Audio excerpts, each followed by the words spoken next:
Hi everyone, in this video I'll show you how to fix the Deliveroo rider app if it's not working or keeps crashing.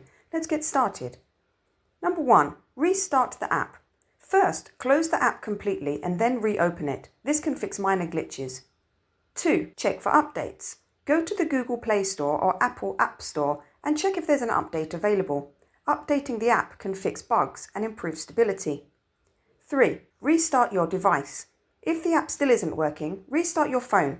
This clears out any temporary issues running in the background. 4. Clear app cache, Android only.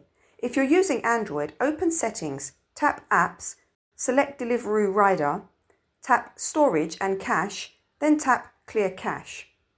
5. Reinstall the app. Still not working? Uninstall the app and reinstall it from the Play Store or App Store. This gives you a fresh, clean install. 6. Contact support. If nothing helps, contact Deliveroo Rider Support for help tailored to your device and account. And that's it. If you found this video helpful, don't forget to like and subscribe. Thanks for watching, and I'll see you in the next video.